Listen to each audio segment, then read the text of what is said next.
Well, hello again, and welcome to yet another episode of Sermon B-Sides. My name is Rusten. I'm one of the pastors here at Coram Deo Church, and I'm here with my buddy, my partner in crime, Pastor Jon. Hey. How you doing, man? Merry Christmas. Merry Christmas. Again, Merry Christmas. Yes. You got to say it as many times as you can because you only Soak it get up. like a month to say it, so Yeah.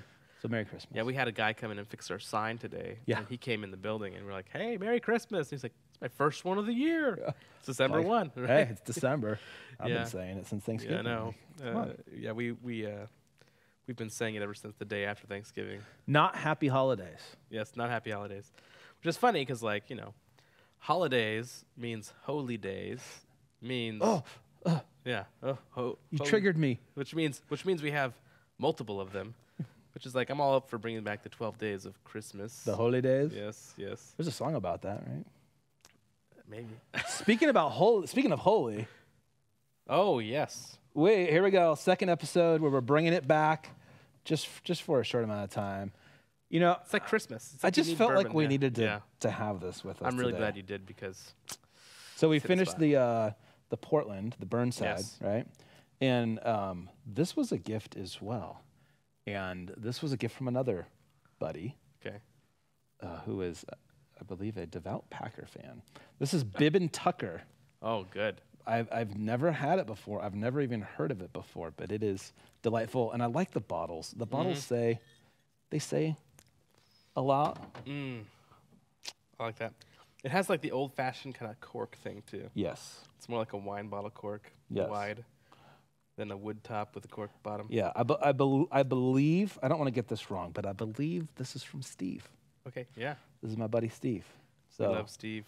thank you, sir, for our wonderful, both Steve and Dom were my buddies, and Yep, they both got me. This was a birthday gift, actually. that's great. So. That's good. Cheers, and go Pack, go. We're all Packer fans now. Yeah.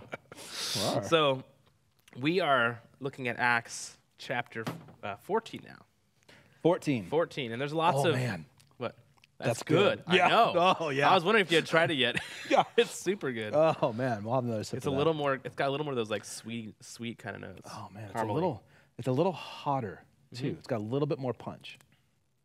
I like it. There was, I was at the store yesterday, and I saw was it Clyde May, maybe? It was 105. Oh, yeah. Like, that's, I've had good Clyde May. I've also had bad Clyde May because Have you? Clyde May makes an Alabama style. oh, yeah. Don't Don't get get that. that. Don't get that. No. It's Alabama style means we like apple juice with our whiskey. That's what it tastes like, apple juice. I married my cousin. And I drank apple juice. That's why you married. Anyways, okay, Acts 14. All right, so Acts 14, we are, this is like, we're in the thick of Paul's missionary journeys. Yep. And he went from the previous stuff in Antioch, Pisidia, preaching his first sermon there, to now him and Barnabas are going to go to Iconium, Yep. where they preach. And their pattern is always the same. They preach in the synagogues until they get kicked out. Yep. And then they preach to the Gentiles. Yeah, first to the Jew, then the Gentile. First the Jew, then the Gentile. And a lot of the Greeks and the Gentiles participate in the synagogues too. Mm-hmm. That's something that we I think miss. Yeah. That a lot of Gentiles and Greeks that were not Jews were incredibly drawn to the true God. Yeah. And they were participating in synagogue. They were God-fearers. They were God-fearers. Cornelius is a God-fearer. Yep. And so you have this theme of that happening, and it's almost like the harvest. When Jesus says the harvest is ripe, right, but the workers are few, right? That's what it reminds me of. It's like Jesus is looking at the synagogues packed with all these God-fearers, and he's like, the gospel's ready to explode. Yeah. Right? That's good. And with that going forward, you have two responses. One, you have Jews and Gentiles who rejoice and receive Christ.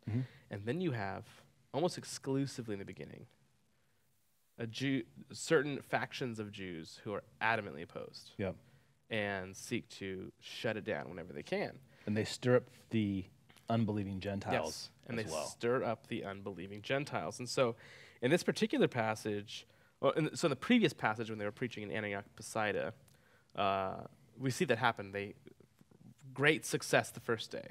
Then they come back the next Sabbath. A week later, they come back. Yeah.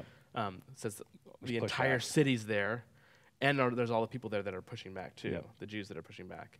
And so they end up kind of, we didn't get a touch on the very end, but Paul has some words for those Jews. He's like, because of your hardness of heart, this is going out to the Greeks and the Gentiles, and it says the Greeks and the Gentiles rejoiced, right? Mm-hmm. And so now you have, in 14, he's going to Lystra, and there's similar preaching happening, but now he's like doing street preaching basically, right?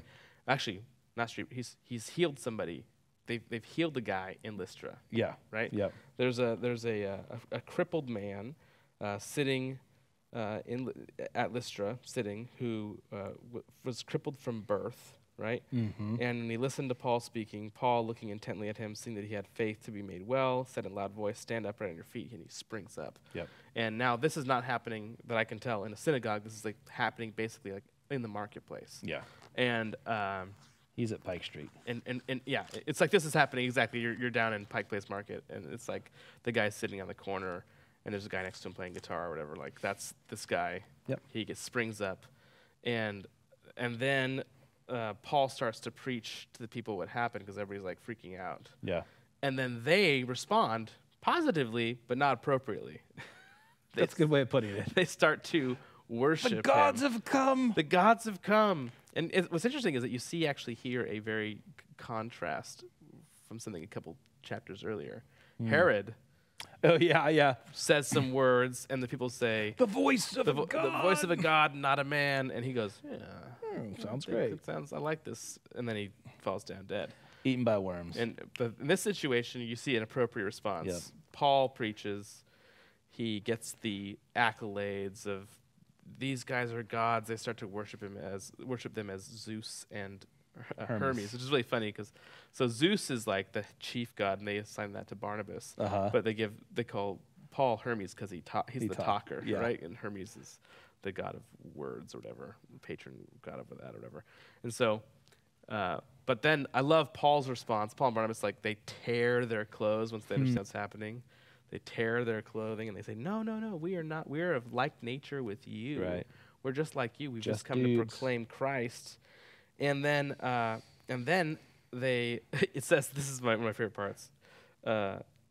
He says, even with these words, they scarcely restrain the people from offering sacrifice to them. Can you imagine? Okay, I mean, it's kind of hilarious because I can't imagine it, because when we were talking about this passage after you preached on this sermon, one thing that stood out to me was like, so what this passage reveals is that like people, like often worship isn't a response to something. Often worship is just what I want to do, right?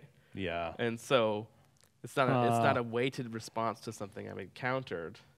It's I'm imagining like they could scarcely restrain them from offering a sacrifice. It's like, we got a worship party, guys. We're worshiping. It's like, no. It's like, hey, we started the party. We want to do we want to do this thing. Yeah, and Yeah, you're saying that. Like, it sounds so funny because if they really thought that Paul and Barnabas were Zeus and Hermes, and they're like, don't do it, then you think they would have been like, okay, we got to respect these guys, Listen right? to these guys, yes. No, they didn't care. Yeah, that's very interesting. They were more interested in their worship, and their experience, and their own trappings of what that looked like, than they were interested in the truth. That's interesting. And I think that is very telling. Yeah. Because I think that there's something there. There's something there that every, even faithful worshiping community needs to recognize. Yeah. There's a desire to worship on our terms that is enjoyable on our side, but is not faithful. There's a way to worship God that actually rejects God. Yes. Yeah. That's right. So one of the things, can I switch gears a little bit? One of the things I think is really interesting. I just got rolling. You're just going. I didn't stop. Go for it. So this is like stepping back, and I think I tried to mention this in the sermon, but you'd only have so much time, which is why we do B-sides, right? Yeah. There's some very interesting patterns that are developing in the way that Luke is telling the story, and Luke is not telling every story. Yeah. Right? But he is telling these particular stories, and they're told in such a way that even the order is meant to communicate something. Yeah. So one of the really interesting things about this episode in Acts, so going Acts 13 and Acts 14, is that there's a transition that's been taking place. And we talked about it a little bit in the last episode. It's first to the Jew, and then it's to the Gentiles. But what we're seeing is the Jews are increasingly hostile and rejecting. Yeah. And so Paul is the one who's really taking the gospel to the Gentiles. And we've seen that happen in little bits and pieces here and there, but now it's really going to start happening. Mm-hmm.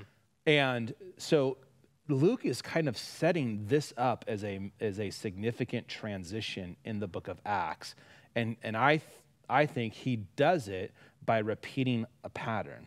So in the opening chapters of Acts, clearly Peter is the central figure, right? Yeah. It's at Pentecost. Peter gets up. Yep. He preaches. We talked about this the last episode. Yep. He preaches biblical theology. It's a long sermon. It goes through the Old Testament promises, and it lands on Christ.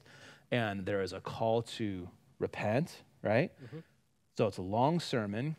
And then the very next thing that happens that Luke tells us about Peter is a healing that takes place, a miraculous healing of a crippled man from birth. Yeah. And then the very next thing that happens is a persecution that takes place, okay? Yeah. Acts is transitioning the camera, if you will, from following Peter to now it's following Paul. And I think one of Luke's hints that this is happening, other than it just clearly being in the text, is that same pattern is now repeated with Paul. Acts 13 is an extended sermon by Paul. Acts 13 is Paul's Acts 2. Yeah. And then right after that long extended sermon, right, the very next thing that happens is the crippled man is healed. Yeah. And then the very next thing that happens after that is Paul gets beat up. Exactly. Right? It's the same thing that happens to Peter. And that pattern is not coincidental. Yeah. It's as if there was a passing of the baton, and what God was doing through Peter is now shifting to Paul, and that pattern is repeated, and so Paul is now being established as the premier kind of face and leader of the forward movement of the mission. It reminds me a little bit of the way the miracles themselves attest to the authority of the apostles. Mm-hmm. It also seems like the pattern of persecution attests to the authority of the apostles, because even Peter's pattern of persecution follows Christ's pattern of persecution. Yep. And that, I think that there's something to that. They are. I mean, it reminds me of Paul's language to the Philippians. I believe I'm filling up in what is lacking in Colossians. I think Colossians. Okay. I think Colossians 1. I'm filling up in my body what is lacking in the sufferings of Christ, which really sounds borderline sacrilege, right? Like Jesus didn't accomplish enough. Yeah, but what he's saying there is that by his participation in he's specifically talking about it in a missional way. He's saying, this is happening to me for the sake of you. Yeah. It reminds me of Paul in Romans 8. We're slaughtered every day, right? He's using this language. It's not. He's not. I don't believe Paul is normalizing that as Christian experience. I don't think he's saying that's normal Christian. All Christians have to have this experience. Yeah, I think that the emphasis there is on our apostolic mission. We are the baton has been handed to us from Christ. When you say our, you're talking about Paul's and the apostles' apostolic. Yes. Just to clarify. Not to say that pattern doesn't happen within Christian lives. It does. Sure. I don't think that he's normalizing it. Yeah. I think that one of the things you see when he talks to the Corinthians, for instance, is he's talking about how he is, like they are living like as though they are, living on crumbs. Yeah. But for the sake of you, there's a kind of I don't think that Paul's trying to say you guys all need to live on crumbs too. He's trying to say no. our suffering serves a very particular purpose of establishing the church and whatnot. So. Yeah, it's good. Good. So, but and so one of the things that's humorous about this is you brought this up earlier, like speaking about patterns. Yeah. You talked about the textual patterns of Acts itself, but you brought up something earlier, off camera, about there's something very similar here with Christ. Yeah. Right. Right. Specifically, the Palm Sunday. Palm Sunday. Yeah. That wasn't an original thought. I don't know if maybe frame. Okay. No. Stott. It would be Stott. I think I got that from Stott. I don't know where I read it, but I believe that I read that somewhere. But the reason why it's brought up is because Paul is preaching to these Gentiles. They start to worship him. Yeah. As a god. Yep. He confronts them. They could scarcely stop it. They want to sacrifice. The priest is going to bring out the bull. It's like, our guy. Yeah, exactly. And then it says right after that, but Jews from Antioch and Iconium, having persuaded the crowds, they stoned Paul and dragged him out of the city, supposing that he was dead. It's like whiplash. They're worshiping you 1 second, and then the next second after, this is important, the Jews came and persuaded the crowds. Yeah. Then they stoned him. Yeah. They went from worshiping him to stoning him. Right. Out of the persuasion of these Jews who come from Antioch and Iconium. And so that's a theme. It's really I feel like whenever you say the Jews did this thing, it's like we have this like post World War II. Yeah. I don't want to sound like I'm, but you have to remember that the people that were often involved here, that were preaching and that were receiving the gospel, were also Jews, right? Yeah, right. When I one of the things that are you familiar with Jerry Bowyer? He wrote a book called The Maker versus the Takers. I've heard the book. Okay. So one of the things that's interesting that he calls out, and I think that it's kind of helpful, is that there are Jews and there are the people from Judea. Yeah. Okay. Yeah. So the term you would use for people from Judea is Jews. Okay. Okay. And in Jesus' ministry, all of the attacks are coming from Judeans, okay? And the Judeans were the people who, lived in a much more upper class scenario, not because they were rich because they had industry, but because they were rich upon taxes, okay? So you have the temple taxes and all these taxes. Right. The language, whenever Jesus uses really harsh language about riches, it's almost always directed at Judeans. Okay. It's Galilee had mansions. Galilee had rich people. He never talks about wealth there because it doesn't appear that it's ill-gotten wealth. It's not fraud. It's not like Zacchaeus frauding. This is wealth that's coming from the money exchangers and the selling of animals in the temple, which Jesus overturns and cleanses. Yes, exactly. Yes. So there's a that's an aside, but what you see happening in Jesus' own ministry is a specific concentration of attack coming from the Jews, i.e., those who specifically lived in Judea. Yeah. Okay. Now, I don't know if it seems like that becomes shorthand term for the Jews in opposition to the gospel. So I don't know if every time you hear Jews here, it's like talking about a certain faction versus the whole ethnic group, because obviously there are Jews who are believing. It's Paul's one of them. Yes, but there's a specific emphasis upon it's almost like he doesn't care to change the language, even though he's saying but the Jews came and did this.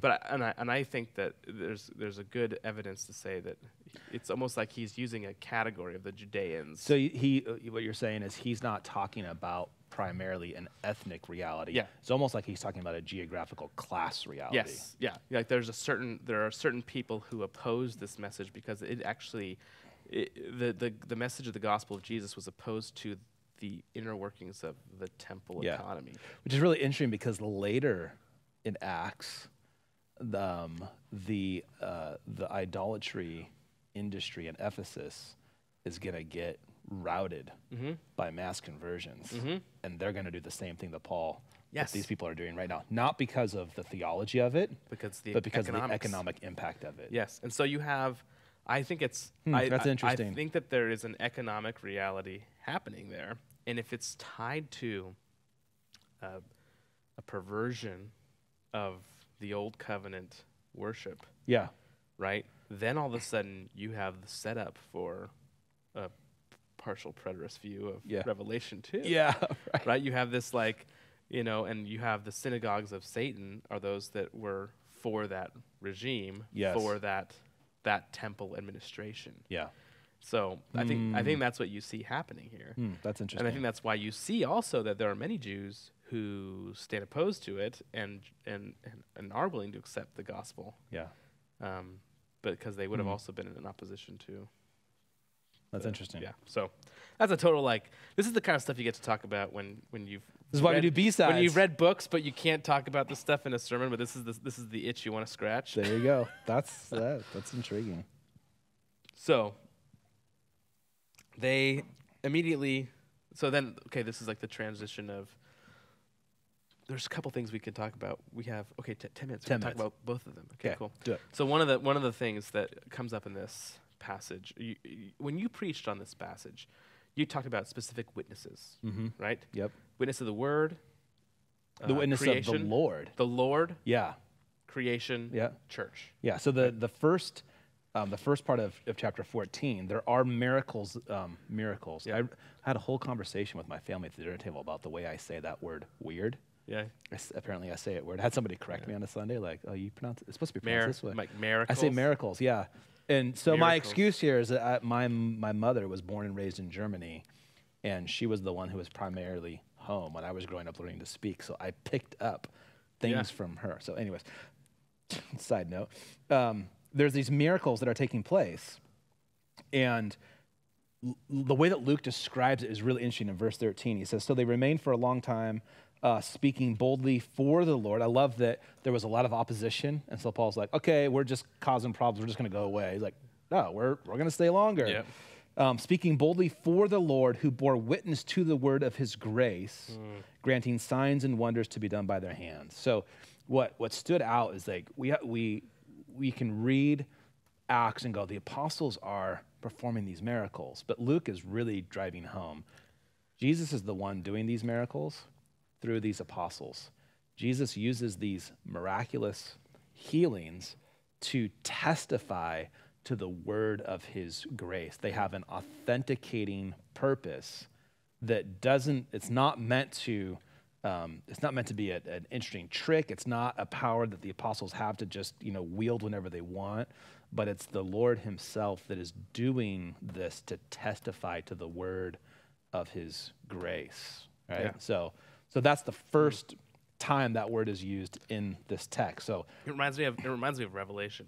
Yeah. So I read Acts differently now after really digging into Revelation, right? Because I'm like, the Lord is testifying, or the Lord is witnessing, right?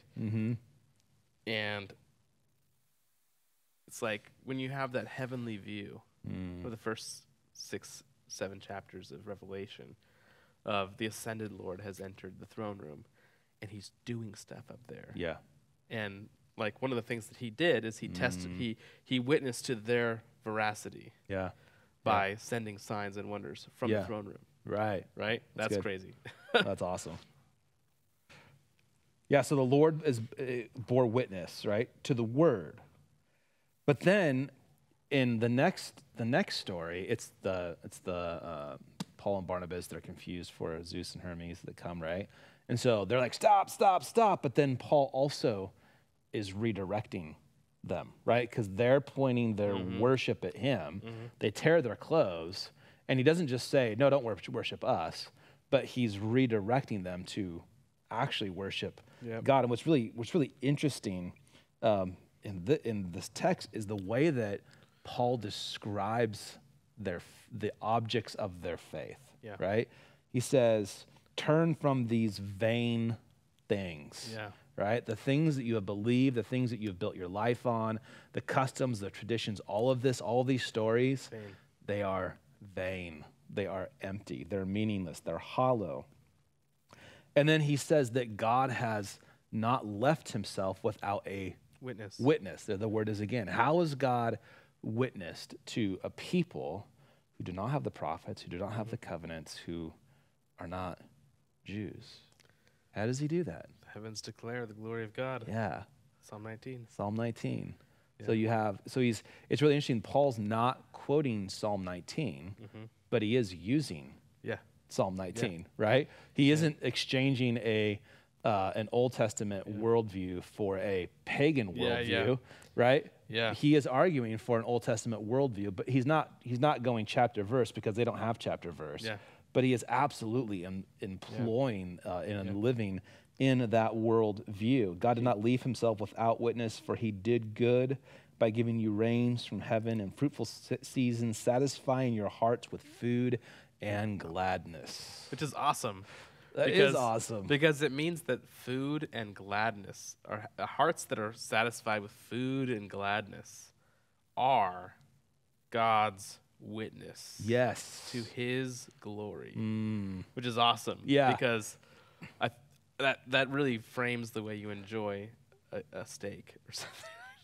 Or a little dram or bourbon, right? A drammer. Cheers. A drammer for. It's, and that, again, the order of worship is upon the one who is the giver of the signs, the giver of the witness. Yeah. Rather than, they just want to worship on their terms. Right. Even after he says this, they don't care. They don't care. Yeah, that's really interesting. One of the things that stands out in this passage that's kind of like it's like a B-sides topic. Probably take a whole episode. Is how he says, in past generations, he allowed all the nations to walk in their own ways. Okay, so we could talk for a long time about that. And that has to do with the changing of the age, and it has to do with the enthronement of Christ. Okay. Yep. Because something has changed with Christ's coming. That means the nations God no longer will allow the nations to walk in their own ways. Christ is now Lord over it all. So now the missionaries go out and say, receive your Lord. Yeah. Not, will you please make him your Lord? He is Lord. Yeah. He's king. You mean the nations? The nations, all of them. The nations, yes. Yeah. From the slave girl to the king. That's the language used in Exodus, talking about Egypt. Yeah. Right? Well, and in Revelation. Yes. Yeah. When it talks about there's the seven elements of creation. Yeah. And then it talks about the 7 categories of humanity. People. Yeah. And you go from kings to slave. Yes. So there's the nations. So there's a sense in which. How does a nation repent, though? Well, they do when they say Christ is Lord. Yeah. I think that this is a missing element often in how we think the nation stuff is a missing element. But also, what's often a missing element in how we think about what's happening in Scripture is the fundamental change of Old Testament, New Testament. Isn't now we have this gospel that everybody can be saved now because it's grace. It's not works. Right. We have this gospel because Christ has ascended to the throne that makes you that gives him the enthronement over all, and he has a gospel that allows all the nations to come in by grace. Yeah. And he commands them to. Right. Like we forget that Christ is Lord and that he's like calling the nations to bow. Yeah. Like it's not like, hey, please bow. Yeah. It'll be good for you. He's like, bow. Excuse me. Yeah. So so just to like a very practical, like what that looks like. Excuse me. Is like on Sundays, whenever we do communion, I always like invite, if you're a believer, this is a time to celebrate. If you're not a believer, this is not a time to celebrate. This is a time to contemplate, right? And I never say, make Christ your Lord. Yeah. He is your Lord. Yes, Christ is Lord. He is your Lord. Yes. You are either living in his realm as a rebel, or you are living as a repentant, reconciled rebel. Those are the only options. A new creation. Yeah. So, but there is no making him your Lord. And that's a fundamental different way of seeing the world. Mm-hmm. A Christian who sees the world in that lens sees the world fundamentally different. Yeah. Then it's like, well, we got, a pluralist who says there are all these different things and we need to be respecters of. It's like in a lot of ways, Christians have no. So there's a pragmatic. There are some pragmatic things about pluralism that Christians have no problems with. Some, and I can explain what they are, but outside of that minute amount, we are absolutely opposed to every concept of pluralism. Right. Christ is Lord. Bow. Now the areas where every knee will bow, every tongue will confess. Every knee will bow, every tongue will confess, and we're called to make disciples of all nations, not some, all nations. Okay, so we want a world that is completely bowed to Christ. That's what we want. That's what we're called to pray for. Let your kingdom come on earth as it is in heaven. And that's the same as seeking the welfare of the city. It is the same as seeking the welfare of the city. Exactly. Now this is where we have no problems with pluralism. This is the small area. When Jesus preaches and people reject him and walk away, one of the things that he tells his disciples is, let the blind lead the blind. They'll fall into their ditch. That's Christian pluralism. Mm-hmm. Yes. It's like, we're not going to, you don't want to receive Christ? We shake our feet off and say, fine. Okay. I'm not going to go and say, you're going to go in jail for that. Right. That is the kind of pluralism Christians are interested in. Mm-hmm. The one that rejects Christ and says, fine, have it your way. I hope you change. I hope God grants you repentance. Right. But, and we're to expect that. And, just think about Jesus' words there. Let the blind lead the blind. Let them fall into a ditch. Shake off your dust. Exactly. Shake off the dust off your feet. That happens actually a couple chapters previously, right? Yes. So, now while that might seem harsh, those responses are incredibly gentle in contrast to many other kinds of responses that people have done for the same kind of things. We're seeing the other side of that here. We're seeing Jews that are not willing to shake off the dust off their feet. We're seeing Jews that are not willing to say, let the blind lead the blind. What do they want to do? They want to shut it all down. They want to kill the apostles. They killed Jesus, right? So we don't you wish your woke friends would just shake the dust off and move? It's just seriously, there is the opponents of Christ, and I think that it's important I do think that there's a category of Christian, lost person who's a rebel, and an adamant enemy. Like Paul was an adamant enemy of the cross. And God could save him too. Absolutely. Many of the people we see and meet in the Gospels are not enemies of Christ in the same way that Paul was. But they were still rebels that need to be reconciled. So there's just kind of three categories. And there are enemies of the gospel in Christ today, and those enemies I pray that God shuts them down. And you can do that through converting them, or you can do that through shutting them down in other ways. Like their bank account goes dry, or they or their school there's something happens and they can't do what they're doing anymore. Maybe a virus hits and they can't meet anymore.